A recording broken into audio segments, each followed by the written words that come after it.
ನಮಸ್ಕಾರ ವಿದ್ಯಾರ್ಥಿಗಳೇ, ನಿಮಗೆ ಪ್ರೆಸೆಂಟ್ ಕ್ಲಾಸ್ಗೆ ಸುಸ್ವಾಗತ. ನಾನು ನಿಮ್ಮ ಅಜಿತ್, ಗಣಿತ ಶಿಕ್ಷಕ. ಇವತ್ತು ನಾವು ನಿನ್ನೆ ತರಗತಿಯಲ್ಲಿ ಏನು ಮಾಡಿದ್ವಿ, ಇದು ಅಭ್ಯಾಸಗಳನ್ನು ಮಾಡ್ತಾ ಇದ್ವಿ. ಅಭ್ಯಾಸ 4.1 ಯಾವುದು ವರ್ಗ ಸಮೀಕರಣದ್ದು ಇವನ್ನ ಈಗ ನಾವು ಪರೀಕ್ಷಿಸಬೇಕು. ಇದು ವರ್ಗ ಸಮೀಕರಣ ಹೌದು ಅಲ್ಲೋ, ಇದ್ರ ಬಗ್ಗೆ ನಾವೆಲ್ಲ ಇದು ಅಭ್ಯಾಸ ಮಾಡಿದ್ವಿ. ಅದರ ಬಗ್ಗೆ ಈಗ ಕೆಲವೊಂದು ಉದಾಹರಣೆಗಳನ್ನು ಮಾಡಿದ್ವಿ. ಈಗ ಅಭ್ಯಾಸವನ್ನು ಮಾಡೋದು. 2 ಪ್ರಶ್ನೆ ನಾವು ಮಾಡಿದ್ವಿ, 1 ಮತ್ತು 3. ಈಗೇನು ಮಾಡೋದು, 2 ಮತ್ತು 4 ನಿಮಗೆ ಮನೆ ಕೆಲಸ ಕೊಟ್ಟಿದ್ದೆ, ನೀವು ಮಾಡಿರಂತ ತಿಳ್ಕೊಂಡಿದ್ದೀನಿ. ಈಗ ಇಲ್ಲ ಅಂದರೆ ಅದನ್ನು ನಾನು ಇಲ್ಲಿ ಮತ್ತೆ ಮಾಡೋಣಂತೆ. ಅದನ್ನು ನೀವು ಪರೀಕ್ಷಿಸಬಹುದು ನಿಮ್ಮ ಉತ್ತರಕ್ಕೆ. ಏನಂತ ಕೊಟ್ಟಿದ್ದಾರೆ, ಎರಡನೇದು ಇಲ್ಲಿ ಒಂದು ಸಮೀಕರಣ ಕೊಟ್ಟಿದ್ದಾರೆ. x² - 2x -2 ಗುಣಲಬ್ಧ 3 - x. ಇದನ್ನೇನು ಮಾಡ್ಬೇಕು, ನಾವು ಮೊದಲು ಬರ್ಕೊಂಡು ಎರಡನೇ ಪ್ರಶ್ನೆ x² - 2x -2 ಗುಣಲಬ್ಧ 3 - x. ಇದನ್ನು ನಾವು ಪರೀಕ್ಷಿಸಬೇಕು. ಅಂದರೆ ಏನು ಮಾಡಬೇಕು, ಇದು ಸರಳವಾಗಿಲ್ಲ. ಸೊ ಇದನ್ನು ನಾವೇನು ಮಾಡಬೇಕು, ಸರಳೀಕರಣಗೊಳಿಸಿ ಆಮೇಲೆ ಇದನ್ನು ನಾವು ಚೆಕ್ ಮಾಡಬೇಕು. ಈಗ ನೋಡೋಣ, ಪರಿಹಾರ ಬರೆಯೋಣಂತೆ. ಪರಿಹಾರ ಏನಿದೆ, ಎಡಗಡೆ ಭಾಗ ಹೇಗಿದೆ, ಅದು ಇದರಲ್ಲಿದೆ, ಸರಳವಾಗಿದೆ. ಈಗ ಇದು ಏನಿದೆ, ಕಂಸದಲ್ಲಿದೆ, ಇದನ್ನು ಬಿಡಿಸೋಣಂತೆ. ಯಾವುದು, ಬಲಭಾಗ ಹೇಗಿದೆ ನೋಡಿ.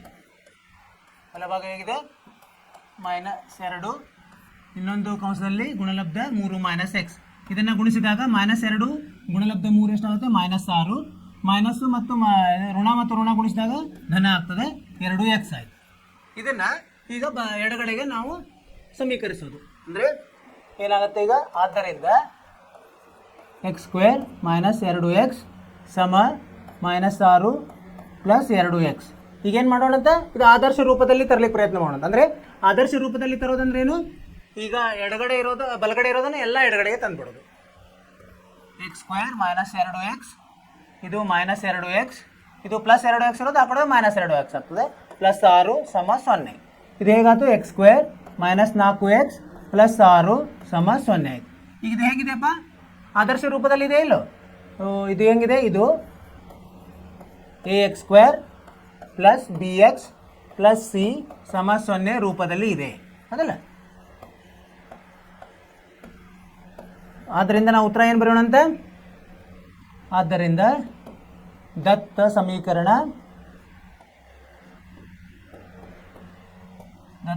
ಅಂತ ಕೊಟ್ಟಿರೋದು. ಇದು ಏನಿದೆ, ದತ್ತ ಸಮೀಕರಣ ಒಂದು ವರ್ಗ ಸಮೀಕರಣ, ಹೌದಿಲ್ಲ, ಸಮೀಕರಣವಾಗಿದೆ. ಇಲ್ಲಿ ನೋಡಿ, ಇಲ್ಲಿ x² ಇದೆ, ಇದರಲ್ಲಿ x² ಇದೆ. x² ಇದ್ರೆ ಆಯಿತು, ಉಳಿದಿದ್ದು ಇಲ್ಲ ಅಂದ್ರೂ ನಡೆಯುತ್ತೆ. x² ಮಾತ್ರ ಇರಲೇಬೇಕು. ಉಳಿದಿದ್ದು ಅದು 0 ಇದ್ರೂ ನಡೀತದೆ, ಅಥವಾ ಇದ್ರೂ ಸಹಗುಣಕಗಳಿದ್ರೂ ಪರವಾಗಿಲ್ಲ. ಆದ್ದರಿಂದ ನಾವೇನು ಹೇಳ್ಬೋದು, ಇದನ್ನ ದತ್ತ ಸಮೀಕರಣ ಒಂದು ವರ್ಗ ಸಮೀಕರಣವಾಗಿದೆ ಅಂತ ಹೇಳ್ಬೋದು. ನಿಮ್ಮದು ಇದೇ ಉತ್ತರ ಬಂದಿದೆ ಅಂತ ತಿಳ್ಕೊಂಡಿದ್ದೀನಿ, ಸರಿನಾ? ಇದರಿಂದ ನಾವು ಮುಂದ್ಗಡೆ ಹೋಗೋಣಂತೆ. ಯಾವುದು, ಮೂರನೇ ಪ್ರಶ್ನೆ ಮಾಡಿದ್ವಿ. ಈಗ ನಾಲ್ಕನೇ ಪ್ರಶ್ನೆ ಏನಿದೆ, x - 3 ಒಂದು ಕಂಸದಲ್ಲಿ ಗುಣಲಬ್ಧ 2x ಸಂಕಲನ 1 x ಕಂಸದಲ್ಲಿ x + 5. ಈಗ ಎರಡೂ ಸರಳವಾಗಿಲ್ಲ, ಎರಡೂ ಬಾಜು, ಎಡಗಡೆ ಬಲಗಡೆ. ಅದನ್ನು ನಾವು ಮೊದಲ ಸರಳ ಮಾಡೋಣ, ಬಿಡಿಸೋಣ, ಪರಿಹಾರ ಬರೆಯೋಣ. ಪರಿಹಾರ ಮೊದಲು ಎಡಭಾಗ ಏನಂತಿದೆ, x - 3, ಇನ್ನೊಂದು ಇದರಲ್ಲಿ 2x + 1. ಇದನ್ನು ಗುಣಿಸೋದು. ಮೊದಲು x ನಿಂದ ಇವೆರಡೂ ಪದಗಳನ್ನು ಗುಣಿಸೋದು. x ಗುಣಲೆ 2x ಏನಾಗುತ್ತೆ, 2x². x ಮತ್ತು 1 ಗುಣಿಸಿದಾಗ x ಉಳಿತದೆ, -6x -3. ಇದನ್ನು ನಾವು ಒಂದೇ ಸಹಪದಗಳನ್ನು ಕೂಡಿಸೋದು, ಕಳೆಯೋಣಂತೆ. ಅವಾಗ ಏನಾಗ್ತದೆ, 2x² + x ಅಲ್ಲಿ -6x ಆದರೆ -5x -3. ಈಗಿದು ಸರಳ ಇದರಲ್ಲಿದೆ, ನೋಡಲಿಕ್ಕೆ ರೂಪದಲ್ಲಿದೆ. ಈಗ ಬಲಗಡೆದು ಮಾಡೋಣ.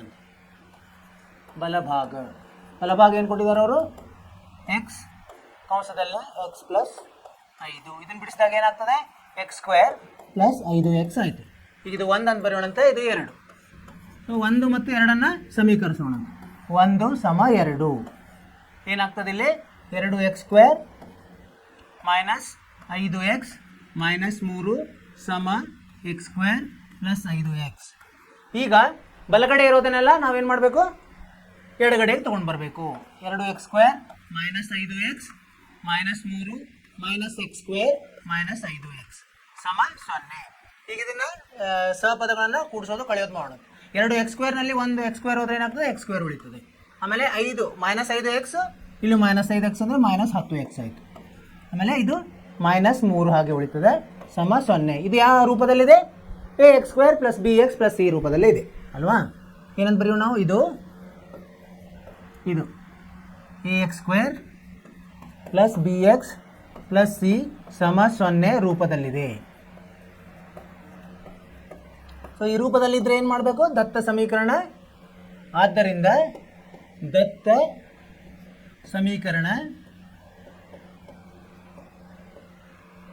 ವರ್ಗ ಸಮೀಕರಣವಾಗಿದೆ. ಈ ಥರ ಉತ್ತರ ಬರಿಬೇಕು ನಾವು ಕಡೆಗೆ.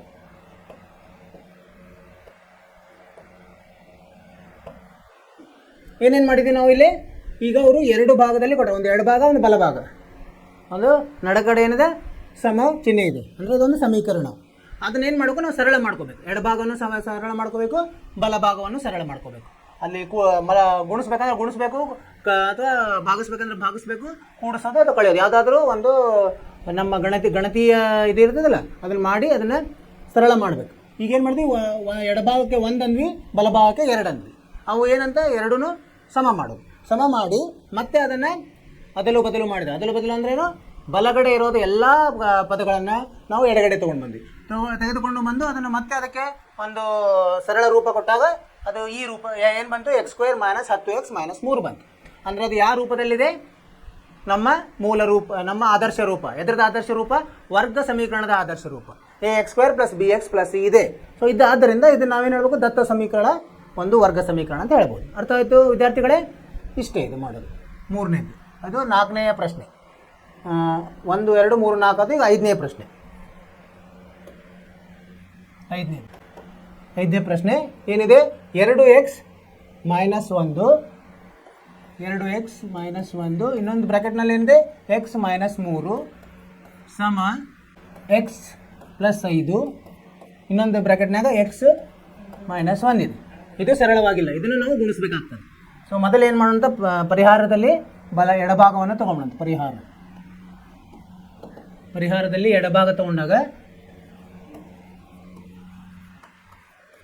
ಏನಿದೆ, ಎಡಭಾಗ ಇದು 2x ಮೈನಸ್ 1, ಇಲ್ಲಿ x ಮೈನಸ್ 3 ಇದೆ. ಇದನ್ನು ಗುಣಿಸಿದಾಗ ಏನು ಬರ್ತದೆ, 2x ಗುಣಲೆ x ಅಂದರೆ 2x² ಬಂತು. ಆಮೇಲೆ 2x ಮೈನಸ್ 3 ಅಂದರೆ ಮೈನಸ್ 6x, ಇದು ಮೈನಸ್ x ಮತ್ತು ಪ್ಲಸ್ 3 ಬಂತು. ಇದು ಎಲ್ಲ ನೀವು 9ನೇ ತರಗತಿಯಲ್ಲಿ ಕಲಿತಿದ್ದೀರಿ. ಈಗ ಅದನ್ನು ನಾವು ಉಪಯೋಗ ತಗೋಬೇಕು. 2x² ಹಾಗೆ ಉಳಿತದೆ, ಇದಕ್ಕೆ ಯಾವುದು ಇನ್ನೊಂದು ಸಹಪದ ಇಲ್ಲ. 6x ಮೈನಸ್ x ಅಂದರೆ ಮೈನಸ್ 7x ಆಯಿತು, ಪ್ಲಸ್ 3 ಆಯಿತು. ಇದು ಎಡಭಾಗ, ಇದಕ್ಕೆ 1 ಅಂತ ಹೇಳೋಣ. ಎರಡನೇದು ಬಲಭಾಗ ಯಾವ ಥರ ಇದೆ, ಏನಿದೆ ನೋಡೋಣ. ಬಲಭಾಗ x ಪ್ಲಸ್ 5 ಮತ್ತು ಇನ್ನೊಂದರಲ್ಲಿ x ಮೈನಸ್ 1 ಇದೆ. ಇದನ್ನು ಗುಣಿಸಿದಾಗ ಇದು ಯಾವ ಥರ ಇದೆ, x ಪ್ಲಸ್ a ಮತ್ತು x ಪ್ಲಸ್ b ರೂಪದಲ್ಲಿದೆ. ಅದನ್ನು ಉಪಯೋಗಿಸ್ಕೋಬೇಕು ನಾವು. ಇದೇನಾಗ್ತದೆ, x² plus a plus b ಅಂದರೆ 5 ಮೈನಸ್ 1 x, ಆಮೇಲೆ ಪ್ಲಸ್ ab ಅಂದರೆ 5 ಗುಂಡ್ಲೆ ಮೈನಸ್ 1. ಇದೆಷ್ಟು ಬರುತ್ತೆ, x² ಪ್ಲಸ್ 4x ಮೈನಸ್ 5 ಬಂತು. ಇದು ಎರಡನೇ ಸಮೀಕರಣ. ಈಗೇನು ಮಾಡ್ಬೇಕು ನಾವು, 1 ಮತ್ತು 2 ಸಮೀಕರಣಗಳನ್ನು ಸಮ ಮಾಡೋದು. ಯಾಕಂದರೆ ಇಲ್ಲಿ ಕೊಟ್ಟಿದ್ದಾರಲ್ಲ ಸಮ ಅಂತ, ಅವರೇ ಕೊಟ್ಟಿದ್ದಾರೆ. 1 ಸಮ 2 ಅಂತ ಬರ್ಕೊಂಡು 1ರ ಕೆಳಗೆ ಇದೇನು ಬಂದಿದೆಯಲ್ಲ ನಾವು ಸರಳವಾಗಿರೋದು ಅದನ್ನು ಬರೆಯೋದು. 2x² ಮೈನಸ್ 7x ಪ್ಲಸ್ 3 ಸಮ ಎರಡನೇದು ಯಾವುದು, ಎರಡನೇದಂದರೆ ಇದು ಬಂದಿದೆ x² ಪ್ಲಸ್ 4x ಮೈನಸ್ 5. ಈಗ ಬಲಗಡೆ ಇರೋದನ್ನ ಎಲ್ಲ ಎಡಗಡೆ ತರೋಣಂತೆ. 2x² minus 7x 7 plus 3 minus x² minus 4x plus 5 ಸಮ 0. ಈಗ ನೋಡಿ, 2x² ಒಂದು x² ಹೋದರೆ ಎಷ್ಟು ಉಳಿತದೆ, x² ಉಳಿತದೆ. ಆಮೇಲೆ 7x minus 4x minus 11x, ಸರಿ, ಪ್ಲಸ್ 3 ಪ್ಲಸ್ 5 ಪ್ಲಸ್ 8 ಆಯಿತು, ಪ್ಲಸ್ 8 ಸಮ 0. ಇದು ಯಾವ ರೂಪದಲ್ಲಿದೆ? ಇದು ax² + bx ರೂಪದಲ್ಲಿದೆ. ಇದು ax² + bx + c = 0 ರೂಪದಲ್ಲಿದೆ. ಆದ್ದರಿಂದ ದತ್ತ ಸಮೀಕರಣ ಒಂದು ವರ್ಗ ಸಮೀಕರಣವಾಗಿದೆ ಅಂತ ಬರೀಬೇಕು ನಾವು. ವರ್ಗ ಸಮೀಕರಣವಾಗಿದೆ. ಈ ಥರ ಉತ್ತರ ಬರೆದ್ರೆ ಆಯಿತು. ಅರ್ಥ ಆಯಿತು? ಇದು ಹಾಗೆ ಎಡಗಡೆ ಬಲಗಡೆ ಭಾಗವನ್ನು ಸರಳ ಮಾಡೋದು, ಅದನ್ನು ಬಲಗಡೆ ಇರೋದನ್ನೆಲ್ಲ ಎಡಗಡೆ ತಂದು ಮತ್ತೆ ಅದನ್ನು ಸರಳ ಇದು ಎಲ್ಲ ಸಹಪದಗಳನ್ನು ಕೂಡಿಸಿ ಕಳೆಯೋದು ಮಾಡೋದು. ಆಮೇಲೆ ನಮಗೆ ಏನು ಕೊನೆಗೆ ಸಿಗುತ್ತಲ್ಲ ಅದನ್ನು ಆದರ್ಶ ರೂಪಕ್ಕೆ ಹೋಲಿಸೋದು. ಆದರ್ಶ ರೂಪದಲ್ಲಿ ಅದು ಇದ್ದರೆ ಮುಗಿದೋಯ್ತು.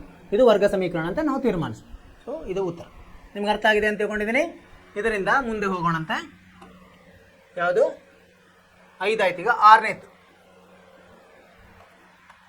6ನೇ ಪ್ರಶ್ನೆ ಏನಿದೆ?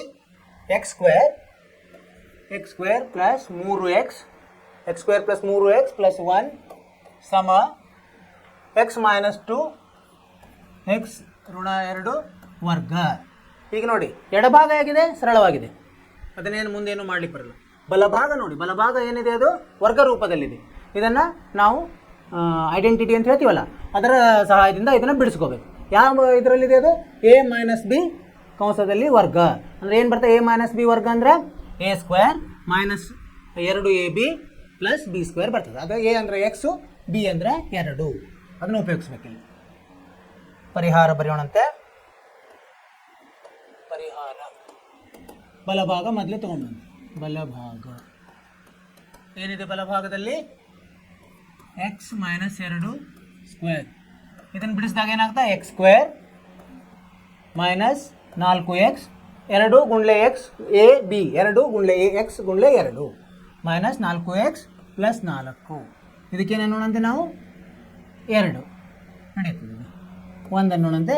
1 5 ಅಂಕರ ಹಾಗೆ ಇದೆ. ಇದನ್ನು ನಾವು ಎಡಭಾಗ ಬಲಭಾಗ ಸಮ ಮಾಡೋಣ. ಆದ್ದರಿಂದ x² + 3x + 1 ಸಮ x² - 4x + 4. ಈಗೇನು ಮಾಡೋಣಂತೆ? ಬಲಗಡೆ ಇರೋದನ್ನು ಎಲ್ಲ ಎಡಗಡೆಗೆ ತರೋದು. x² + 3x + 1 ಸ್ಥಾನವನ್ನು ಬದಲಿ ಮಾಡೋದು. x² ಇದು -x² ಆಯಿತು, ಇದು +4x ಆಯಿತು, ಇದು -4 ಆಯಿತು, ಸಮ 0.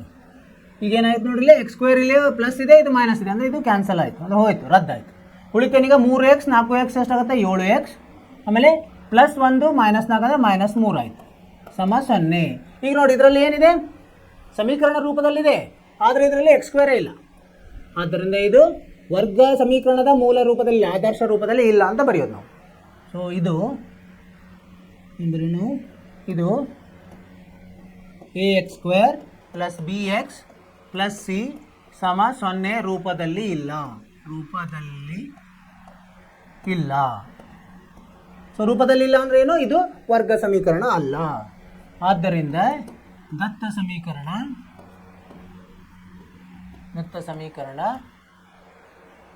ವರ್ಗ ಸಮೀಕರಣವಲ್ಲ.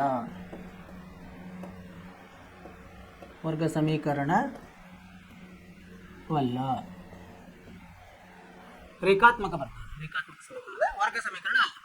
ಅರ್ಥ ಆಯ್ತು? ಏನ್ ಮಾಡಿದ್ವಿ? ಇದರಂಗೆನೆ ಈಗ ಎಡಭಾಗ ಸರಳವಾಗಿದೆ, ಬಲಭಾಗವು ವರ್ಗ ರೂಪದಲ್ಲಿದೆ, ಅದನ್ನ ಬಿಡಿಸಿದ್ವಿ.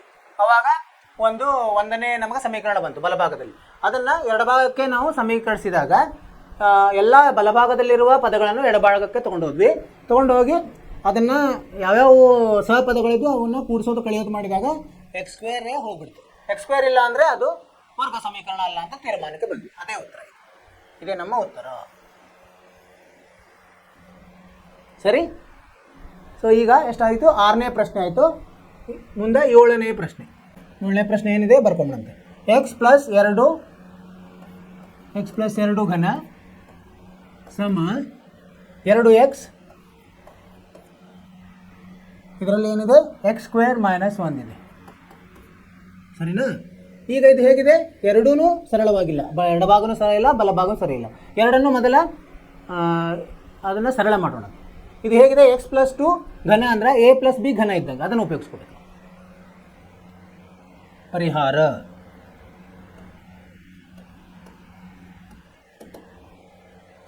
ಮೊದಲು ಎಡಭಾಗ ಏನಿದೆ ಎಡಭಾಗ ಎಕ್ಸ್ ಪ್ಲಸ್ 2 ಹೋಲ್ ಕ್ಯೂಬ್ ಅಂದರೆ ಎ ಪ್ಲಸ್ ಬಿ ಹೋಲ್. ಇವು ಐಡೆಂಟಿಟಿನ ನೆನಪಿಟ್ಕೋಬೇಕು ನೀವು. ಐಡೆಂಟಿಟೀಸ್ ನೆನಪಿಟ್ಕೊಂಡ್ರೆ ಅಂದರೆ ನಿಮಗೆ ಸರಳವಾಗಿ ಮಾಡಲಿಕ್ಕೆ ಬರ್ತದೆ. ಇಲ್ಲ ಮೂರು ಗುಣಿಸೋದು ಅಷ್ಟು ಸರಳ ಇಲ್ಲ. ಇದೇನು ಬರ್ತದೆ ಗುಣಿಸಿದ್ರೆ ಎಕ್ಸ್ ಕ್ಯೂಬ್ ಎಕ್ಸ್ ಘನ ಪ್ಲಸ್ 2 ಘನ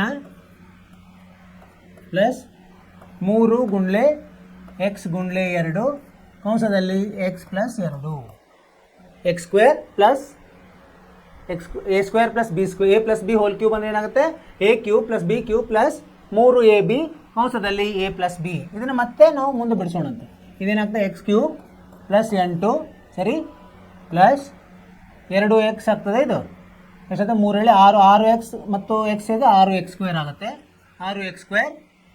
ಆಮೇಲೆ ಇಲ್ಲೇನು ಬರ್ತದೆ ಪ್ಲಸ್ 6x ಗುಂಡ್ಲೆ 2 ಅಂದರೆ 12x ಆಗ್ತದೆ. ಸೊ ಈಗ ಬಲಭಾಗ ಇದು ಎಡಭಾಗ ಆಯ್ತು. ಇನ್ನು ಬಲಭಾಗ ಮಾಡೋಣ. ಬಲಭಾಗ ಏನಿದೆ 2x ಬ್ರ್ಯಾಕೆಟ್ನಲ್ಲಿ ಎಕ್ಸ್ ಸ್ಕ್ವೇರ್ ಮೈನಸ್ 1 ಇದೆ. ಇದನ್ನು ಬಿಡಿಸಿದಾಗ ಏನು ಬರ್ತದೆ 2x ಕ್ಯೂಬ್ ಮೈನಸ್ 2x. ಇದಕ್ಕೆ 1 ಅನ್ನೋಣಂತೆ ಇದಕ್ಕೆ 2 ಅನ್ನೋಣ. ಈಗೇನು ಮಾಡೋಣ ಎರಡನ್ನು ಸಮ ಮಾಡೋಣಂತೆ. 1 ಸಮ 2 ಒಂದಿದ್ದಲ್ಲೇ ಇದನ್ನು ಬರೆಯೋಣಂತೆ x cube plus 8 plus 6x square plus 12x ಸಮ 2x ಕ್ಯೂಬ್ ಮೈನಸ್ 2x. ಈಗ ಬಲಗಡೆ ಇರೋದನ್ನೆಲ್ಲ ಎಡಗಡೆ ತೊಗೊಂಡು ಹೋಗೋಣ. ಏನಾಗುತ್ತೆ ಈಗ ಎಕ್ಸ್ ಕ್ಯೂಬ್ ಇದ್ರ ಪಕ್ಕನೇ 2x ಕ್ಯೂಬ್ ಬರೆದ್ರೆ ಮೈನಸ್ 2x ಕ್ಯೂಬ್ ಆಯಿತು. ಆಮೇಲೆ ಇದು ಪ್ಲಸ್ 8 ಹಾಗೆ ಬರೋಣಂತೆ ಪ್ಲಸ್ 6x ಸ್ಕ್ವೇರ್. ಸೊ ಇಲ್ಲಿ ಯಾವುದು ಎಕ್ಸ್ ಸ್ಕ್ವೇರ್ ಎಲ್ಲ ಹಾಗೆ ಇರೋಣಂತೆ ಪ್ಲಸ್ 12x. ಇದು ಮೈನಸ್ 2x ಇರೋದು ಪ್ಲಸ್ 2x ಆಗ್ತದೆ ಸಮ 0. ಪದಗಳನ್ನು ಅಕ್ಕಪಕ್ಕ ಇಟ್ಕೊಂಡ್ಬಿಟ್ರೆ ಸರಳ ಆಗ್ತದೆ. ಈಗ ಎಕ್ಸ್ ಕ್ಯೂಬಲ್ಲಿ ಮೈನಸ್ 2x ಎಕ್ಸ್ ಕ್ಯೂಬ್ ಹೋದ್ರೆ ಏನಾಗುತ್ತೆ ಮೈನಸ್ ಎಕ್ಸ್ ಕ್ಯೂಬ್ ಉಳಿತು ಪ್ಲಸ್ 8 ಹಾಗೆ ಉಳಿತು. ಆ ಪ್ಲಸ್ 6x ಸ್ಕ್ವೇರ್ ಹಾಗೆ ಇದೆ ಪ್ಲಸ್ 14x ಸಮ 0. ಈಗ ನೋಡಿ ಇದು ax square plus bx plus c ರೂಪದಲ್ಲಿದೆಯಾ? ಇಲ್ಲ, ಯಾಕಂದರೆ ಇಲ್ಲೊಂದು ಎಕ್ಸ್ ಕ್ಯೂಬ್ ಬಂದಿದೆ ಇಲ್ಲಿ. ಅಂದರೆ ಎಕ್ಸ್ನಿಂದ ಮಹತ್ತರ ಘಾತ ಏನಿದೆ 3 ಇದೆ ಇದು. ಹೀಗಾಗಿ ಇದು ಏನಿಲ್ಲ ಅಂತ ಬರೀಬೇಕು. ಇದು ax square plus bx plus c ಸಮ 0 ರೂಪದಲ್ಲಿ ಇಲ್ಲ.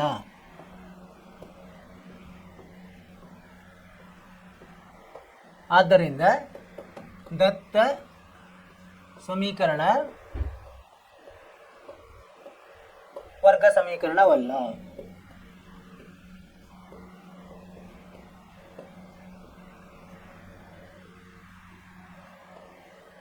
ಈ ಥರ ಉತ್ತರ ಬರೀಬೇಕು. ಯಾಕಂದರೆ ಇಲ್ಲಿ ಎಕ್ಸ್ ಕ್ಯೂಬ್ ಬಂತು ನೋಡ್ರಿ, ಎಕ್ಸ್ ಘನ ಬಂತು ಇದರಲ್ಲಿನೇ. ಬರೀ ಅದು ಇರಲಿಲ್ಲ ಅಂದರೆ ಇರ್ತದೆ. ಇಲ್ಲಿ ಎಕ್ಸ್ ಸ್ಕ್ವೇರ್ ಇದೆ ಆದರೂ ಎಕ್ಸ್ ಕ್ಯೂಬ್ ಬಂದಿರೋದ್ರಿಂದ ಇದು ಅಲ್ಲ.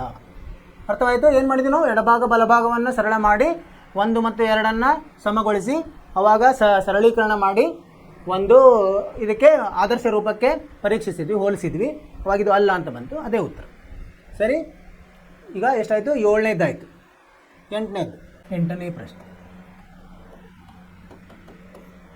ಏನಂತಿದೆ? 8ನೇ ಪ್ರಶ್ನೆ ಎಕ್ಸ್ ಕ್ಯೂಬ್ ಎಡಭಾಗದಲ್ಲಿ X cube minus 4x square minus X plus 1 ಸಮ ಎಕ್ಸ್ ಮೈನಸ್ 2 ಘನ. ಈಗೇನಿದೆ ಎಡಭಾಗದಲ್ಲಿ ಸರಳವಾಗಿದೆ, ಬಲಭಾಗದಲ್ಲಿ ಏನಿದೆ ಘನ ರೂಪದಲ್ಲಿದೆ, ಅದನ್ನು ನಾವು ಬಿಡಿಸ್ಕೋಬೇಕು. ಬಿಡಿಸೋಣ. ಪರಿಹಾರ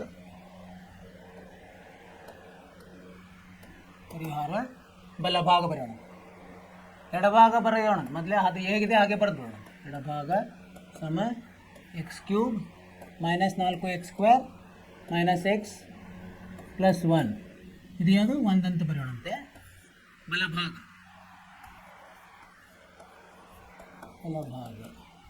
ಎಕ್ಸ್ ಮೈನಸ್ 2 ಹೋಲ್ ಕ್ಯೂಬ್. ಇದು ಬಿಡಿಸಿದಾಗ ಎಕ್ಸ್ದು ಘನ ಮೈನಸ್ 2ರ ಘನ ಮೈನಸ್ 3 ಗುಂಡ್ಲೆ ಎಕ್ಸ್ ಗುಂಡ್ಲೆ 2 ಮತ್ತು ಅಂಶದಲ್ಲಿ ಎಕ್ಸ್ ಮೈನಸ್ 2. ಇದನ್ನು ಮುಂದ್ಗಡೆ ಇನ್ನೊಂದು ಸರಳ ಮಾಡಿದಾಗ ಏನಾಗ್ತದೆ? X cube minus 8 minus 6x square ಆಯಿತು. ಆಮೇಲೆ ಇದು ಪ್ಲಸ್ ಎಷ್ಟಾಗ್ತದೆ 12 ಎಕ್ಸ್ ಆಗ್ತದೆ. 3 ಎಳೆ 6, 6 ಎಳೆ 12 ಅಂದರೆ ಋಣ ಧನ. ಇದಕ್ಕೇನು ಅನ್ನೋಣಂತೆ 2 ಅನ್ನೋಣಂತೆ. ಇದು 1 ಮತ್ತು 2 ಸಮ ಮಾಡೋಣ. 1 ಸಮ 2. ಒಂದಿದ್ದಲ್ಲೇ 1 ಬರೆಯೋಣಂತೆ. ಯಾವುದಿದೆ ಅದು? ಎಕ್ಸ್ ಕ್ಯೂಬ್ ಇದೆ, -4x² ಇದೆ, -x +1 ಸಮ ಎರಡನೇದೇನಿದೆ ಎಕ್ಸ್ ಕ್ಯೂಬ್ -8 -6x² +12x. ಈಗ ಏನು ಮಾಡೋದು? ಬಲಗಡೆ ಇರೋದು ಎಲ್ಲ ಪದಗಳನ್ನು ಎಡಗಡೆ ತೊಗೊಂಬರೋಣ. ಸರಿ, ಎಕ್ಸ್ ಕ್ಯೂಬ್, ಈ ಎಕ್ಸ್ ಕ್ಯೂಬ್ ಈ ಕಡೆ ಬಂದರೆ -x³ ಆಯಿತು, -4x², ಇಲ್ಲಿ x² ಇದೇನೋ ಇದೆ, ಇಲ್ಲಿ +6x² -x, ಇಲ್ಲಿ x ಯಾವುದಾದ್ರೂ ಇದೆಯಾ? -12x +1, ಇಲ್ಲೇನಾದರೂ +8. ಎಲ್ಲ ಪದಗಳು ಬಂದಿದ್ದಾವೆ ನೋಡಿ. 1 2 3 4, 1 2 3 4, 1 2 3 4 5 6 7 8. ಒಂದು ಬಿಡಬಾರ್ದು, ಎಲ್ಲನೂ ತೊಗೊಂಡು ಬರಬೇಕು. ಈಗ ಏನೇನು ಹೋಗ್ತಾ ಇದೆ? ಇದು ನೋಡಿ x³ ಹೋಗ್ಬಿಡುತ್ತೆ. ಇದು 6x²ದಲ್ಲಿ 4x² ಹೋದರೆ ಎಷ್ಟು ಬರ್ತದೆ? 2x² ಉಳಿತದೆ. ಸರಿ, ಮತ್ತು -x -12x ಅಂದರೆ -13x ಆಯಿತು. ಆಮೇಲೆ ಇದು +9. ಇದು ಹೆಂಗಿದೆ? ಯಾವ ರೂಪದಲ್ಲಿದೆ? ax² + bx + c ರೂಪದಲ್ಲಿದೆ. ಇದು ಸಮ 0. ಇದೇನು ಬರಿಬೇಕು ನಾವು? ಇದು ax² + bx + c ಸಮ 0 ರೂಪದಲ್ಲಿದೆ. ಆ ರೂಪದಲ್ಲಿದ್ದರೆ ಏನು ಅಂತ ಹೇಳ್ಬೇಕು? ಇದು ಒಂದು ದತ್ತ ಸಮೀಕರಣ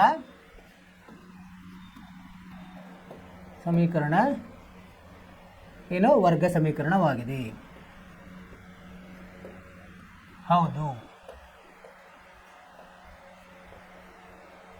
ಇಷ್ಟು. ಇದೇ ನಮ್ಮ ಉತ್ತರ. ಏನು ಮಾಡಿದ್ವಿ ಇಲ್ಲಿ? ಎಲ್ಲ ಲೆಕ್ಕದಲ್ಲಿ ಒಂದೇ ನಿಯಮ. ಏನು? ಎಡಭಾಗ ಬಲಭಾಗ ಕೊಟ್ಟಿರ್ತಾರೆ, ಸರಳ ಇದ್ದರೆ ಅದನ್ನು ಅದಲು ಬದಲು ಮಾಡಿ ಅದರ ಸಹಪದಗಳನ್ನು ಕೂಡಿಸಿ ಕಳೆಯೋದು. ಇಲ್ಲಿ ಸರಳ ಇಲ್ಲ ಅಂದರೆ ಸರಳ ಮಾಡ್ಕೊಳ್ಳೋದು. ಇಲ್ಲಿ ಬಲಭಾಗ ಸರಳವಿಲ್ಲ, ಅದು ಘನ ರೂಪದಲ್ಲಿದೆ, ಅದನ್ನು ನಾವು ಸರಳ ರೂಪದಲ್ಲಿ ತೊಗೊಂಡು ಬಂದ್ವಿ. ಅದನ್ನು ಸರಳ ರೂಪದಲ್ಲಿ ತಂದು 1ಕ್ಕೆ 2 ಸಮ ಮಾಡಿದ್ವಿ. ಸಮ ಮಾಡಿ ಆಮೇಲೆ ಅದನ್ನು ಸರಳ ಮಾಡಿದಾಗ ಏನಾಯಿತು ನಮಗೆ? ಇದು ಕೊನೆಗೇನು ಸಿಕ್ತು? 2x² -13x + 9 ಸಮ 0 ಸಿಕ್ತು. ಅಂದರೆ ಇದು ಯಾವ ರೂಪದಲ್ಲಿದೆ? ವರ್ಗ ಸಮೀಕರಣದ ಆದರ್ಶ ರೂಪದಲ್ಲಿದೆ. ax² + bx + c ಸಮ 0 ಈ ರೂಪದಲ್ಲಿದೆ. ಆದ್ದರಿಂದ ನಾವೇನು ಹೇಳ್ಬೋದು? ದತ್ತ ಸಮೀಕರಣ ಅಂದರೆ ಕೊಟ್ಟಿರೋದು ವರ್ಗ ಸಮೀಕರಣವಾಗಿದೆ ಅಂತ ಉತ್ತರ ಬರೀಬೇಕು. ಕೊನೆಗೆ ಉತ್ತರ ಬರೆದ್ಬಿಟ್ರೆ ನಿಮಗೆ ಎಷ್ಟಿದೆ? 2 ಮಾರ್ಕ್ಸಿಗೆ ಇರ್ತದೆ. ಇದು 2 ಮಾರ್ಕ್ಸು, 1-2 ಮಾರ್ಕ್ಸ್ ಇರ್ತದೆ, ಅದು ನಿಮಗೆ ಗ್ಯಾರಂಟಿ. ಸರಿ, ಓಕೆ. ಈಗ 8 ಆಯಿತು. 1ನೇ ಮುಖ್ಯ ಪ್ರಶ್ನೆ ಮುಗೀತು. ಈಗ ಆಮೇಲೆ 2ನೇ ಮುಖ್ಯ ಪ್ರಶ್ನೆ ಶುರು ಮಾಡೋಣ. ಏನೆಂದರೆ ಇದು ಏನು? ವಾಕ್ಯ ರೂಪದಲ್ಲಿದೆ. ವಾಕ್ಯ ರೂಪದಲ್ಲಿ ಇಂಥವು ಪ್ರಶ್ನೆಗಳು ಬರ್ತಾವೆ ನಿಮಗೆ. 3 ಅಂಕ ಹೀಗೆಲ್ಲ ಇರ್ತದೆ. 3 ಪ್ರಶ್ನೆಗಳಿರ್ತದೆ. ಅದನ್ನೇನು ಮಾಡಬೇಕು? ನಾವು ಮೊದಲು ಚೆನ್ನಾಗಿ ಓದ್ಕೋಬೇಕು. ಓದ್ಕೊಂಡು ಅವ್ರು ಏನು ಹೇಳ್ತಾರೆ? ಸಮೀಕರಣ ಮಾಡಬೇಕು. ಸಮೀಕರಣ ಮಾಡಿ ಸರಿಯಾಗಿ ಮಾಡಬೇಕು. ನೋಡೋಣ ಅಂತ ಹೆಂಗೆ ಮಾಡೋದಂತ. 2ನೇದು ನೋಡಿ. ಈ ಕೆಳಗಿನ ಸನ್ನಿವೇಶಗಳನ್ನು ವರ್ಗ ಸಮೀಕರಣ ರೂಪದಲ್ಲಿ ವ್ಯಕ್ತಪಡಿಸಿ. ನಾವು ವಾಕ್ಯವನ್ನು ಗಣಿತೀಯ ಇದರಲ್ಲಿ ಮಾಡಬೇಕು. ವರ್ಗ ಸಮೀಕರಣದಲ್ಲಿ ಏನಿದೆ? 1ನೇದ್ದು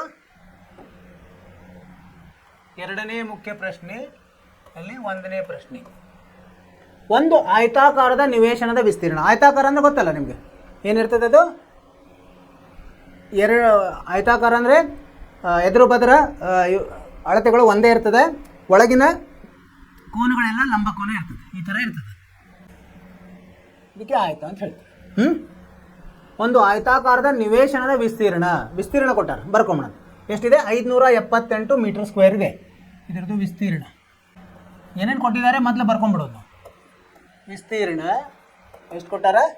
528 m². ಎಲ್ಲ ವಿಸ್ತೀರ್ಣಗಳು ವರ್ಗ ರೂಪದಲ್ಲಿ ಇರ್ತದೆ. ಯಾಕಂದರೆ 2 ಬಾಹುಗಳನ್ನು ನಾವು ಗುಣಿಸ್ತೀವಲ್ಲ, ಹೀಗಾಗಿ ವರ್ಗ ರೂಪದಲ್ಲಿ. ಬಾಹುದು ಅಳತೆ ಮೀಟರ್ ಅಥವಾ ಸೆಂಟಿಮೀಟರ್ ಇರ್ತದೆ. ಅದರ ವಿಸ್ತೀರ್ಣದ ಇದರಲ್ಲಿ ಹೆಂಗೆ ನಾವು ಅಳತೆ ಮಾಡ್ತೀವಿ? ವರ್ಗ ರೂಪದಲ್ಲಿ. ಆಮೇಲೆ ಏನು ಹೇಳಿದ್ದಾರೆ? ನಿವೇಶನದ ಉದ್ದವು ಮೀಟರ್ಗಳಲ್ಲಿ ಅದರ ಅಗಲದ 2ರಷ್ಟಕ್ಕಿಂತ 1 ಹೆಚ್ಚಾಗಿದೆ. ಅಂದರೆ ಏನಪ್ಪ? ಇದರಿಂದ ಏನು ತಿಳಿತದೆ? ಅಗಲ ಕಡಿಮೆ ಇದೆ ಅಂತ ತಿಳ್ಕೊಳ್ಬೇಕು, ಹೌದಿಲ್ಲ? ಉದ್ದವು ಅಗಲಕ್ಕಿಂತ ಜಾಸ್ತಿ ಇದೆ ಅಂತ ಹೇಳಿದ್ದಾರೆ. ಹೀಗಾಗಿ ನಾವೇನು ಮಾಡೋಣ? ಅಗಲಕ್ಕೊಂದು ಚರಾಕ್ಷರ ಕೊಡೋಣಂತೆ. ಏನಂತ ಕೊಡೋಣ? ಅಗಲ x ಮೀಟರ್ ಇರಲಿ, x ಮೀಟರ್ ಇರಲಿ. ಈಗ x ಮೀಟರ್ ಅಂದರೆ ಉದ್ದದ್ದು. ಅವ್ರೇನೋ ಒಂದು ಅದಕ್ಕೆ ಸಂಬಂಧ ಕೊಟ್ಟಾರ, ಆ ಸಂಬಂಧ ಉಪಯೋಗಿಸೋಣ. ಉದ್ದವು ಅಗಲದ 2ರಷ್ಟಕ್ಕಿಂತ 1 ಹೆಚ್ಚಾಗಿದೆ. 2ರಷ್ಟು ಅಂದ್ರೇನು? ಗುಂಡ್ಲೆ 2. 2 ಎಕ್ಸ್ ಎಕ್ಸ್ ಅಂದರೆ ಅಗಲ ಪ್ಲಸ್ 1 ಹೆಚ್ಚಾಗಿದೆ ಇಷ್ಟು ಮೀಟರ್. ಅರ್ಥ ಆಯ್ತದೆ ಹೆಂಗೆ ನಾವು ಎರಡು ಇವುಗಳನ್ನು ಬರ್ಕೊಳ್ಳೋದು, ಉದ್ದ ಅಗಲಗಳನ್ನು. ಆಯ್ತು, ಈಗ ಆ ನಿವೇಶನದ ಉದ್ದ ಮತ್ತು ಅಗಲಗಳನ್ನು ನಾವು ಕಂಡುಹಿಡಿಯಬೇಕಾಗಿದೆ.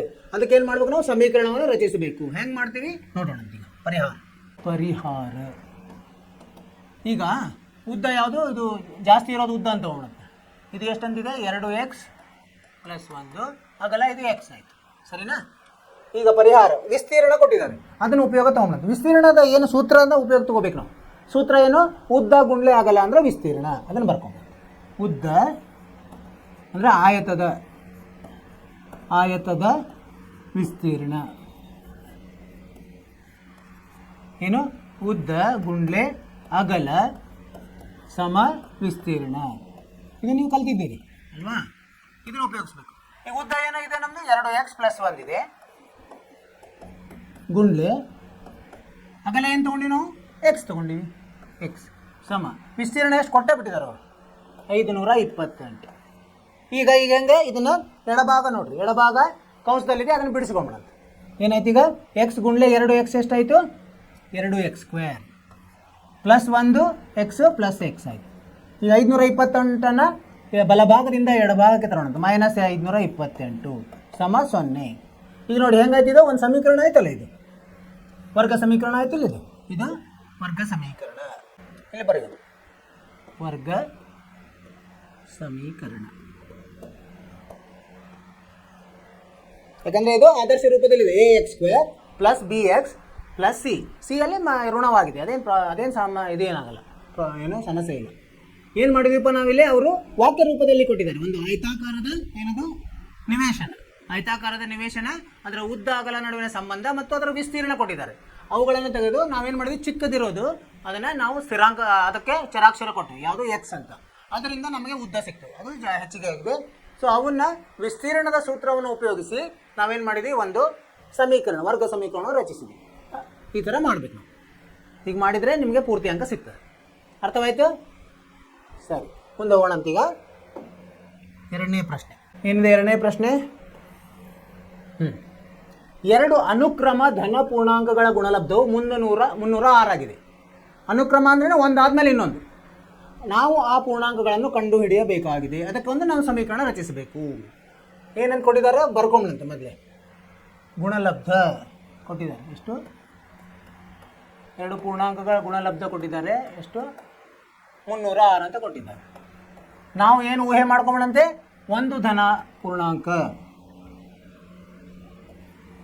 ಒಂದು ಧನ ಪೂರ್ಣಾಂಕ ಎಕ್ಸ್ ಇರಲಿ. ಇದು ಪರಿಹಾರ.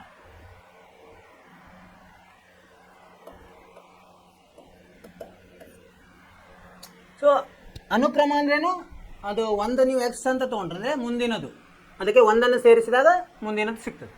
ಆಮೇಲೆ ಇನ್ನೊಂದು ಧನ ಪೂರ್ಣಾಂಕ ಏನಾಗ್ತದೆ, ಇನ್ನೊಂದು ಧನ ಪೂರ್ಣಾಂಕ ಏನಾಗ್ತದೆ, ಸಮ ಎಕ್ಸ್ + 1 ಆಗ್ತದೆ.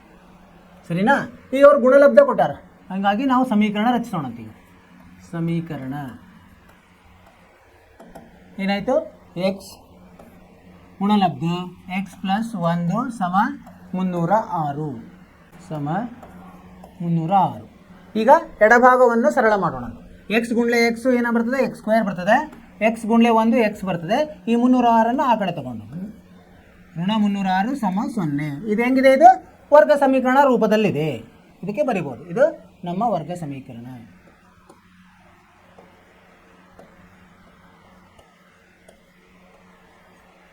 ಅರ್ಥವಾಯಿತು ವಿದ್ಯಾರ್ಥಿಗಳೇ? ಏನು ಕೊಟ್ಟಿದ್ದಾರೆ ಅವರು, ಒಂದು ಸಂದರ್ಭ ಕೊಟ್ಟಿದ್ದಾರೆ. ಏನಂದರೆ 2 ಅನುಕ್ರಮ ಧನ ಪೂರ್ಣಾಂಕಗಳು, ಧನ ಪೂರ್ಣಾಂಕಗಳ ಗುಣಲಬ್ಧ 306 ಇದೆ ಅಂತ ಕೊಟ್ಟಿದ್ದಾರೆ. ಅದಕ್ಕೆ ನಾವೇನು ತೊಗೊಂಡ್ವಿ, ಮೊದಲು ಒಂದು ಧನ ಪೂರ್ಣಾಂಕ ಎಕ್ಸ್ ಇರಲಿ, ಇನ್ನೊಂದು ಏನಾಗ್ತದೆ ಎಕ್ಸ್ + 1 ಆಗ್ತದೆ. ಅವು ಎರಡನ್ನು ಗುಣಿಸಿದಾಗ 306 ಬರಬೇಕು. ಆ ಸಹಾಯದಿಂದ ನಾವು ಇದನ್ನು ರಚಿಸಿದ್ವಿ. ಏನು, ವರ್ಗ ಸಮೀಕರಣ. ನಿಮ್ಗೆ ಅರ್ಥ ಆದಂತ ತಿಳ್ಕೊಂಡಿದ್ದೀನಿ, ಸರಳವಾಗಿದೆ. ಮುಂದೆ ಹೋಗೋಣಂತೆ. ಮೂರನೇ ಪ್ರಶ್ನೆ ಏನಿದೆ, ರೋಹನನ ತಾಯಿಯು ಅವನಿಗಿಂತ 26 ವರ್ಷ ದೊಡ್ಡವಳಾಗಿದ್ದಾರೆ. ಯಾರು ದೊಡ್ಡವರಿದ್ದಾರೆ ಈಗ, ರೋಹನನ ತಾಯಿ ದೊಡ್ಡವರಿದ್ದಾರೆ. ಚಿಕ್ಕವರು ಯಾರು, ರೋಹನ್. ಅದಕ್ಕೆ ನಾವೇನು ಮಾಡಬೇಕು, ರೋಹನನ ವಯಸ್ಸು ಎಕ್ಸ್ ಅಂತ ತೊಗೋಬೇಕು. ಯಾವುದು ಚಿಕ್ಕದಿರೋ ಅದನ್ನು ತೊಗೊಂಡ್ಬಿಡೋದು, ಎಕ್ಸ್ ಅಂತ ತೊಗೊಳ್ಬೇಕು. 3 ವರ್ಷಗಳ ನಂತರ ಅವರ ವಯಸ್ಸುಗಳು ವರ್ಷಗಳಲ್ಲಿ ಗುಣಲಬ್ಧವು 360 ಆಗ್ತದೆ. 3 ವರ್ಷ ಆದಮೇಲೆ ಏನಾಗ್ತದೆ, ಅವರು 2 ವಯಸ್ಸನ್ನು ಗುಣಿಸಿದರೆ 360 ಆಗ್ತದೆ. ನಾವು ರೋಹನನ ಈಗಿನ ವಯಸ್ಸನ್ನು ಕಂಡುಹಿಡಿಯಲು ಬಯಸುತ್ತೇವೆ. ಯಾವುದವರು ಹೇಳ್ತಾರಲ್ಲ, ಏನು ಕಂಡುಹಿಡಿಯಲು ಬಯಸುತ್ತೇವೆ ಅಂತ ಹೇಳ್ತೀವಲ್ಲ, ಅದನ್ನೇ ನಾವು ಚರಾಕ್ಷರ ರೂಪದಲ್ಲಿ ತಗೋಬೇಕು. ಮಾಡೋಣ. ಸೊ ಏನಂದರೆ, ಮೊದಲು ನಾವೇನು ತೊಗೊಂಬಣಂತೆ, ರೋಹನನ ಈಗಿನ ವಯಸ್ಸು ಏನು ಬರೆಯೋಣಂತೆ, ಎಕ್ಸ್ ಅಂತ ಬರೆಯೋಣಂತೆ. ರೋಹನನ ಈಗಿನ ವಯಸ್ಸು ಏನಿರಲಿ, ಎಕ್ಸ್ ಇರಲಿ. ಸೊ ಇವ್ರದ್ದು ಎಕ್ಸ್ ಅಂತ ತೊಗೊಂಡ್ರೆ ಅವ್ರ ತಾಯಿದು ಏನಾಗ್ತದೆ, 26 ವರ್ಷ ದೊಡ್ಡವಳಾಗಿದ್ದಾಳೆ ಅಂತ ಹೇಳ್ತಾರೆ. ಆದ್ದರಿಂದ ತಾಯಿಯ ವಯಸ್ಸು ಏನಾಗ್ತದೆ, ತಾಯಿಯ ವಯಸ್ಸು ಎಷ್ಟಾಗ್ತದೆ, ಎಕ್ಸ್ ಪ್ಲಸ್ 26 ಆಗ್ತದೆ. ಸರಿನಾ? 26 ವರ್ಷ ದೊಡ್ಡವಳು.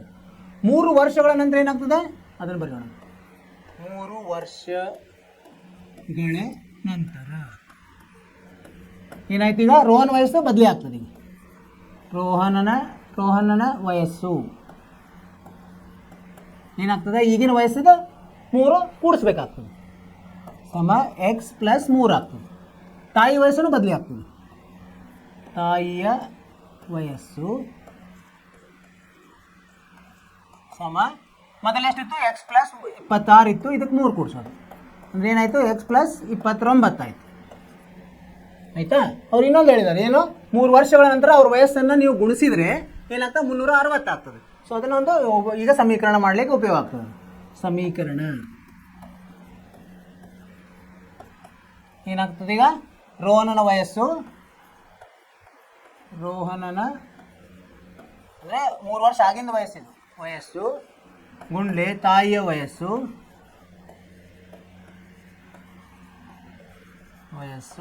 ಸಮ ಎಷ್ಟಂತ ಹೇಳಿದಾರೆ ಅವರು, 360.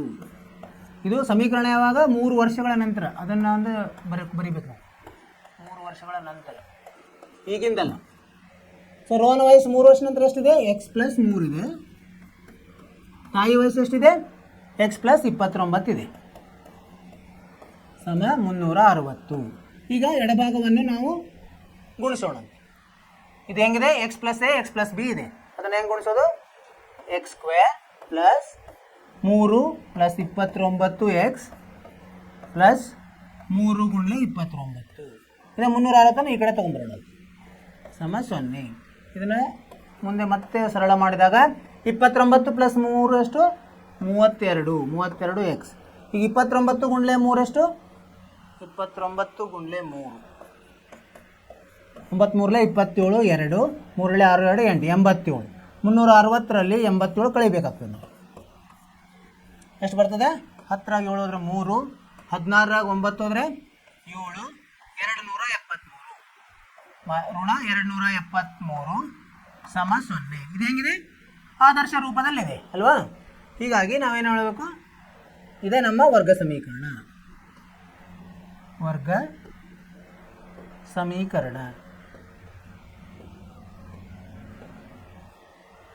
ಅರ್ಥ ಆಯ್ತು? ಅವ್ರು ಏನು ವಾಕ್ಯ ಕೊಟ್ಟಿರ್ತಾರಲ್ಲ ಅದನ್ನು ನಾವು ಗಣಿತಕ್ಕೆ ಬದಲಿಸೋದೇ ತುಂಬ ಇಂಪಾರ್ಟೆಂಟ್, ಮುಖ್ಯವಾಗಿದೆ.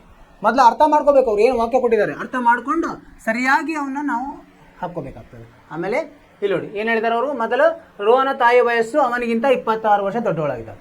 ಈಗ ಅವಳ ತಾಯಿ ವಯಸ್ಸನ್ನು ನಾವು ಎಕ್ಸ್ ಅಂತ ತೊಗೊಂಡ್ರೆ ರೋಹನಂದು ಏನು ಮಾಡ್ಬೇಕಾಗ್ತದೆ, ಎಕ್ಸ್ ಮೈನಸ್ 26 ಮಾಡೋದು. ಅದಕ್ಕಿಂತ ರೋಹನ ವಯಸ್ಸು ಎಕ್ಸ್ ತೊಗೊಂಡ್ರೆ ತಾಯಿ ವಯಸ್ಸು ಎಕ್ಸ್ ಪ್ಲಸ್ 26. ನಮಗೆ ಅನುಮಾನಗಳು ಕಡಿಮೆ ಆಗ್ತವೆ. ಆಮೇಲೆ 3 ವರ್ಷ ನಂತರದ್ದು ಸಂದರ್ಭ ಕೊಟ್ಟಿದ್ದಾರೆ. ಅಲ್ಲಿ ಅವನ ವಯಸ್ಸನ್ನು, ಅವರಿಬ್ಬರು ವಯಸ್ಸನ್ನು ಏನು ಮಾಡಬೇಕು, ನಾವು ಕಂಡುಹಿಡಿದು ಅವನ್ನ ಗುಣಿಸಿದರೆ 360 ಆಗ್ತದೆ. ಸೊ ಆ ಥರ ಮಾಡ್ಕೋತ ನಾವು ಬೇರೆ ಬೇರೆ ಹಂತಗಳಲ್ಲಿ ಮಾಡಿದಾಗ ನಮಗೆ ಒಂದು ವರ್ಗ ಸಮೀಕರಣ ಸಿಕ್ತು. ಸರಿನಾ? ಅರ್ಥವಾಯ್ತಾ? ಗುಡ್. ಈಗ 4ನೇ ಪ್ರಶ್ನೆ. ಈಗ ಇದರಲ್ಲಿ ನಾವು ಎಕ್ಸ್ ಎಲ್ಲ ಕಂಡುಹಿಡಿಯೋದಿದೆ, ಅದು ಮುಂದೆ ಬರ್ತದೆ. ನಾವು ಬೇರೆ ಬೇರೆ ವಿಧಾನ ಇದೆ, ಅದರಿಂದ ಕಂಡುಹಿಡಿತೀವಿ. ಮೊದಲು ನಾವು ಸಮೀಕರಣ ರಚಿಸೋದು ಮಾಡ್ತಾ ಇದ್ದೀವಿ, ಅದನ್ನು ಕಲಿಯೋಣ. 4ನೇ ಪ್ರಶ್ನೆ ಏನಂತಿದೆ ಓದೋಣ. ಒಂದು ರೈಲು ಏಕರೂಪದ ಜವದಲ್ಲಿ ಚಲಿಸಿ, ಏಕರೂಪ ಒಂದೇ ಥರನಾಗಿ ಚಲಿಸ್ತಾ ಇದೆ. ಜವ ಅಂದ್ರೇನು, ಎಷ್ಟು ದೂರ ಹೋಗಿದೆ ಎಷ್ಟು ಸಮಯದಲ್ಲಿ, ಅದಕ್ಕೆ ಜವ ಅಂತೀವಿ. 480 ಕಿಲೋಮೀಟರ್ ದೂರವನ್ನು ಕ್ರಮಿಸುತ್ತದೆ. ಅಂದರೆ ದೂರ ಎಷ್ಟಿದೆ? 480 ಕಿಲೋಮೀಟರ್ ಇದೆ. ಅದರ ಜವವು 8 ಕಿಲೋಮೀಟರ್ ಪ್ರತಿ ಗಂಟೆಗೆ ಕಡಿಮೆ ಆತಂದ್ರೆ ಏನಾಗ್ತದೆ? ಈಗೇನಾಗ್ತದೆ? ಜವ ಕಡಿಮೆ ಆದರೆ ಹೋಗೋ ಸಮಯ ಜಾಸ್ತಿ ತಗೊಳ್ತದೆ ಅದು ಅಲ್ವಾ? ಅಷ್ಟೇ ದೂರವನ್ನು ಕ್ರಮಿಸಲು ರೈಲು 3 ಗಂಟೆ ಹೆಚ್ಚಾಗಿ ತೆಗೆದುಕೊಳ್ಳುತ್ತಿತ್ತು. ನಾವು ರೈಲಿನ ಜವವನ್ನು ಕಂಡುಹಿಡಿಯಲು ಬಯಸುತ್ತೇವೆ. ಈಗೇನು ಮಾಡೋಣ? ರೈಲಿನ ಜವವನ್ನು ನಾವು ಅದಕ್ಕೆ ಚರಾಕ್ಷರ ಕೊಡೋಣ, ಎಕ್ಸ್ ಅಂತ ಕೊಡೋಣ. ರೈಲಿನ ಜವ ಎಕ್ಸ್ ಇರಲಿ. ಹೌದು, ಎಕ್ಸ್ ಇರಲಿ. ಈಗ ಜವ ಹೆಂಗೆ ಕಂಡು ಹಿಡಿತೀವಿ ನಾವು? ಮತ್ತೇನು ಕೊಟ್ಟಿದ್ದಾರೆ ಅವರು? ದೂರ ಕೊಟ್ಟಾರ. ದೂರ ಅಂದ್ರೇನು? ದೂರ ಅಂದರೆ ನಾವು ಅದನ್ನು ಎಸ್ನಿಂದ ಹೇಳ್ತೀವಿ, ಹಾಗೆ ಬರ್ಕೊಂಡು ಕೊಟ್ಬಿಟ್ಟಿದ್ದಾರೆ ನಾವು. ಎಷ್ಟು ಕೊಟ್ಟಿದ್ದಾರೆ ಅವರು? 480 ಕಿಲೋಮೀಟರ್. 480 ಕಿಲೋಮೀಟರ್ ಅಂತ ಕೊಟ್ಟಿದ್ದಾರೆ. ಆಮೇಲೆ ಕಡಿಮೆ ಆಯ್ತು, ಅದನ್ನು ಮುಂದೆ ನೋಡೋಣಂತೆ. ಈಗ ಸಮಯ ಏನು ಅಂತ ತಗೋತೀವಿ ನಾವು? ಟಿ ಅಂತ ತಗೋತೀವಿ. ಸಮಯ ಇದು ಹೋಗ್ಬಿಡ್ತದೆ. ಸಮಯ ಏನಂತೇಳಿ ಟಿ ಇರಲಿ ಅಂತ ಬರೋಣ. ಈಗ ಪರಿಹಾರ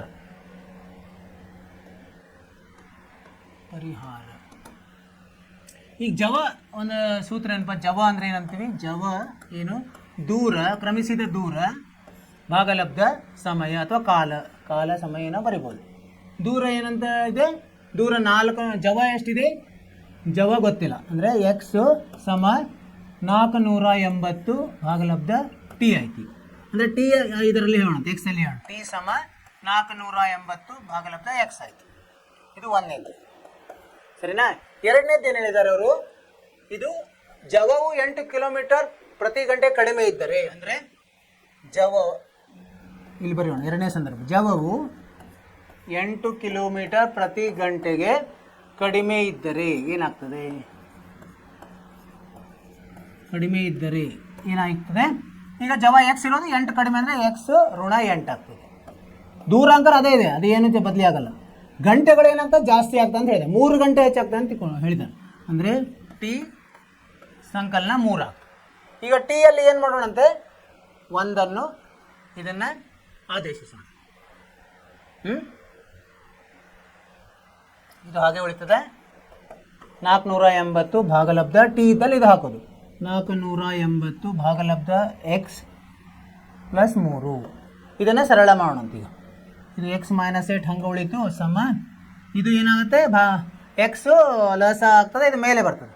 480 ಎಕ್ಸ್ ಆಗ್ತದೆ ಭಾಗಲಬ್ಧ 480 ಪ್ಲಸ್ 3 ಎಕ್ಸ್ ಆಗ್ತದೆ. ಸರಿನಾ? 3 ಗುಂಡ್ಲೆ ಎಕ್ಸ್ ಆಗುತ್ತೆ. ಈಗ ಕೆಳಗಡೆ ಇರೋದನ್ನು ಇಲ್ಲಿ ತೊಗೊಂಡಂತೆ, ಇಲ್ಲಿ ಎಡಗಡೆ ಏನಾಗುತ್ತೆ? ಎಕ್ಸ್ ಮೈನಸ್ 8 ಗುಣಲಬ್ಧ 480 ಪ್ಲಸ್ 3 ಎಕ್ಸ್ ಸಮ 480 ಎಕ್ಸ್ ಆಯಿತು. ಸರಿನಾ? ಈಗ ಗುಣಿಸಿದರೆ ಎಕ್ಸ್ ಗುಂಡ್ಲೆ 480 ಏನು ಬರ್ತದೆ? 480 ಎಕ್ಸ್. ಎಕ್ಸ್ ಗುಂಡ್ಲೆ 3 ಎಕ್ಸ್ ಅಂದರೆ 3 ಎಕ್ಸ್ ಸ್ಕ್ವೇರ್. ಇದು ಗುಣಿಸಿದರೆ ಮೈನಸ್ ಋಣ 8 0ಗೆ 0, 8 8 64, 6 ಉಳಿತು. 8 4 32, 6 38 ಆಯಿತು. 3 8 4 0. ಚೆನ್ನಾಗಿ ಬರೋಣಂತ. 3 8 4 0. ಈಗ ಇನ್ನೊಂದು ಬರಬೇಕು. ಏನು? ಮೈನಸ್ 8 ಪ್ಲಸ್ 3 ಎಕ್ಸ್ ಅಂದರೆ ಮೈನಸ್ 24 ಎಕ್ಸ್ ಸಮ. ಈಗ ಈ 480 ಅಂದನ್ನು ಏನು ಮಾಡೋಣ ನಾವು? ಬಲಗಡೆ ತೊಗೊಂಡು ಬಂದ್ಬೋಣ. ಮೈನಸ್ 480 ಎಕ್ಸ್ ಸಮ 0. ಈಗ ನೋಡಿ, 480 ಎಕ್ಸ್ ಇದೆ, ಈ 480 ಎಕ್ಸ್ ರದ್ದಾಗ್ತದೆ. ಉಳಿಯೋದೇನೆಂದರೆ ಈಗ 3 X square minus 24 X minus 3 8 4 0 ಸಮ 0. ಈಗೇನಿದೆ ನೋಡಿ, ಇಲ್ಲಿ ಏನಾದರೂ ಸಾಮಾನ್ಯ ಇದ್ದರೆ ಅದನ್ನೇ ಭಾಗಲಬ್ಧ ಮಾಡೋದು. ಏನು ಸಾಮಾನ್ಯ ಇದೆ? 3 ಇದೆ, ಇಲ್ಲಿ 24ಕ್ಕೆ 3ರಿಂದ ಭಾಗ ಆಗ್ತದೆ. ಇದಕ್ಕೂ 8 3 11 4 15 ಇದನ್ನು ಭಾಗ ಆಗ್ತದೆ. ಸೊ ಇದನ್ನು ಭಾಗಿಸೋಣ. ಭಾಗಿಸಿದಾಗ 3ರಿಂದ ಭಾಗಿಸಿದಾಗ ಏನಾಗ್ತದೆ? ಇದೇನು ನಮಗೆ ಸಿಗೋದೀಗ ಕೊನೆಗೆ ಎಕ್ಸ್ ಸ್ಕ್ವೇರ್ ಮೈನಸ್ 24ರಲ್ಲಿ 3 ಭಾಗಿಸಿದಾಗ 8 ಎಕ್ಸ್. ಇಲ್ಲಿ ಏನು ಬರ್ತದೆ? ಮೈನಸ್ 3 1 3, 3 2 6, 3 8 24 0. ಇದು ಒಂದು ನಮಗೆ ಏನು ಸಿಕ್ತು? X square minus 8 X minus 1280 ಸಮ 0. ಇದು ಒಂದು ವರ್ಗ ಸಮೀಕರಣ ಸಿಕ್ತು. ಇದೇ ನಮ್ಮ ಉತ್ತರ. ಏನೇನು ಮಾಡಿದ್ವಿ ನಾವು ಇಲ್ಲಿ? ಅವರು ಸಂದರ್ಭಗಳನ್ನು ಕೊಟ್ಟಿದ್ದಾರೆ. ಒಂದು ರೈಲು ಏನಾಗ್ತದೆ, ಏಕರೂಪದ ಜವ ಅಂದರೆ ಬದಲಿ ಆಗಲ್ಲ, ಜವ ಬದಲಿ ಆಗಲ್ಲ, ಹೋಗ್ತಾ ಇದೆ. ಎಷ್ಟು ದೂರ ಹೋಗಬೇಕದು? 480 ಕಿಲೋಮೀಟರ್ ಹೋಗ್ಬೇಕು. ಹೋಯ್ತಂದರೆ ಅದು ಅದರಲ್ಲಿ ಜವದಲ್ಲಿ ಏನಾಗ್ತದೆ, 8 ಕಿಲೋಮೀಟರ್ ಪ್ರತಿ ಗಂಟೆ ಕಡಿಮೆ ಇತ್ತಂದರೆ, ಏನೋ ಒಂದು ಕಾರಣದಿಂದ ಕಡಿಮೆ ಆಯ್ತಂದ್ರೆ ಏನಾಗ್ತದೆ, ಅದು 3 ಗಂಟೆ ತಡವಾಗಿ ಮುಟ್ತದೆ. ಇಲ್ಲಿ 2 ಇದು ಸಿಕ್ತು ನಮಗೆ ಸಂದರ್ಭ. ಮೊದಲು ಸಾಮಾನ್ಯ ಸಂದರ್ಭ, ಅದೇನು ಮಾಡಿದ್ವಿ ನಾವು, ಎಕ್ಸ್ಗೆ ಜವಕ್ಕೆ ಎಕ್ಸ್ ಅಂತ ಹಿಡಿದ್ವಿ, ಆಮೇಲೆ ಇದಕ್ಕೆ ಸಮಯಕ್ಕೆ ಟಿ ಅಂತ ಹೇಳಿದ್ವಿ. ಈ ಟಿ ಅನ್ನು ಎಕ್ಸ್ದಲ್ಲಿ ಹೇಳಿಕೊಂಡ್ವಿ ಒಂದನೇ ಇದರಲ್ಲಿ ಸಮೀಕರಣದಲ್ಲಿ. ಅಂದರೆ ಟಿ ಸಮ 480 ಭಾಗಲಬ್ಧ ಎಕ್ಸ್ ಬಂತು. ಎರಡನೇದಲ್ಲಿ 8 ಕಡಿಮೆ ಮಾಡಿದಾಗ ಈ ಥರ ಬಂತು ನಮಗೆ. ಆ ಟಿ ಅಲ್ಲಿ ಒಂದನ್ನು ನಾವು ಆದೇಶಿಸಿದ್ವಿ, ಆವಾಗ ಕೇವಲ ಎಕ್ಸ್ ಸ್ಥಿರಾಂಕ ಉಳಿತು. ಎಕ್ಸ್ ಚರಾಕ್ಷರ ಉಳಿಬೇಕು, ಒಂದೇ ಚರಾಕ್ಷರ ಉಳಿಬೇಕು. ನಾವು ವರ್ಗ ಸಮೀಕರಣದಲ್ಲಿ ಒಂದೇ ಚರಾಕ್ಷರ ಉಳಿತು, ಅದನ್ನು ನಾವು ಸರಳ ಮಾಡಿದಾಗ ಈ ಸಮೀಕರಣ ಬಂತು. x² - 8x - 1280 ಸರಿಯಾದ ಉತ್ತರ. ಈಗೇನಾಯಿತು, 4.1 ಅಭ್ಯಾಸ ಮುಗೀತಿಲ್ಲಿ. ನೀವೇನು ಮಾಡಬೇಕು, ನಿಮಗೆ ಮನೆ ಕೆಲಸ ಅಂದರೆ ಇವತ್ತು ಏನೇನು ಮಾಡಿದ್ದೀವಲ್ಲ ಅದನ್ನು ಮತ್ತೆ ನೀವು ಪುನರಾವರ್ತನೆ ಮಾಡಬೇಕು, ನೋಡಬೇಕು, ನೀವು ರಚಿಸಬೇಕು. ಅದು ಯಾಕಂದರೆ ಪರೀಕ್ಷೆಯಲ್ಲಿ ನಿಮಗೆ ಅನುಮಾನಗಳು ಜಾಸ್ತಿ ಬರ್ತಾವೆ. ಅಲ್ಲಿ ಇದು ಇರ್ತದಲ್ಲ, ಪರೀಕ್ಷೆಯ ಇದು ಇರ್ತದೆ, ಹೆದರಿಕೆ ಇರ್ತದೆ. ಅದಕ್ಕೆ ನೀವು ಈಗ ಜಾಸ್ತಿ ನಾವು ಅಭ್ಯಾಸ ಮಾಡಿ ಜಾಸ್ತಿ ಪ್ರಯತ್ನ ಮಾಡ್ಕೋತಿದ್ವಿ ಅಂದರೆ ಅವಾಗ ನಮಗೆ ಸರಳ ಆಗುತ್ತೆ. ಸೊ ಅದನ್ನು ನೀವು ಮಾಡಿ ಅದನ್ನು ಇಲ್ಲಿಗೆ ಹೋಲಿಸ್ರಿ ನಾವು ಮಾಡಿದ್ದರಲ್ಲಿ. ನಿಮಗೆ ಏನಾದರೂ ಸಂದೇಹಗಳಿದ್ದರೆ, ಸಮಸ್ಯೆಗಳಿದ್ದರೆ ನೀವು ನಮಗೆ ಮೆಸೇಜ್ ಮಾಡಿರಿ, ನಾವು ಅದಕ್ಕೆ ಪರಿಹಾರವನ್ನು ಹೇಳ್ತೀವಿ. ಸರಿನಾ? ಏನು ಮಾಡಿರಿ, ಇವತ್ತು ನಾಳೆ ರಜೆ ಇದೆ, ಸೋಮವಾರದಿಂದ ಮತ್ತೆ ನಾವು ತರಗತಿಯನ್ನು ತೊಗೊಂಡು ಚೆನ್ನಾಗಿ ಅಭ್ಯಾಸ ಮಾಡಿರಿ. ನಿಮ್ಮಷ್ಟಕ್ಕೆ ನೀವು ಕಾಳಜಿ ತಗೋರಿ. ಬಾಹ್ಯ ಚಟುವಟಿಕೆಗಳಲ್ಲಿ ಭಾಗವಹಿಸಿರಿ. ಪಠ್ಯೇತರ ಚಟುವಟಿಕೆಗಳು ಯಾವ್ಯಾವು, ಆಟ ಇರ್ಬೋದು, ಕ್ವಿಜ್ ಇರ್ಬೋದು, ಈಗ ಪ್ರಬಂಧ ಬರೆಯೋದಿರ್ಬೋದು, ಅದೆಲ್ಲ ಭಾಗವಹಿಸಿ. ಪೇಪರ್ ಓದ್ರಿ, ಬುಕ್ಸ್ ಓದ್ರಿ, ಬೇರೆ ಬೇರೆ ಬುಕ್ಸು ಓದಿ ನಿಮ್ಮ ಜ್ಞಾನವನ್ನು ವೃದ್ಧಿ ಮಾಡಿಕೊಡ್ರಿ. ಹಾಗೆ ಹೇಳ್ತಾ ಇವತ್ತಿನ ತರಗತಿಯನ್ನು ಇಲ್ಲಿಗೆ ಮುಗಿಸ್ತಾ ಇದ್ದೀವಿ. ಸೋಮವಾರ ಮತ್ತೆ ಭೇಟಿ ಆಗೋಣ. ಅಲ್ಲಿವರೆಗೆ ಕಾಳಜಿ ತಗೊಳ್ಳಿ. ನಮಸ್ಕಾರ, ಶುಭವಾಗಲಿ.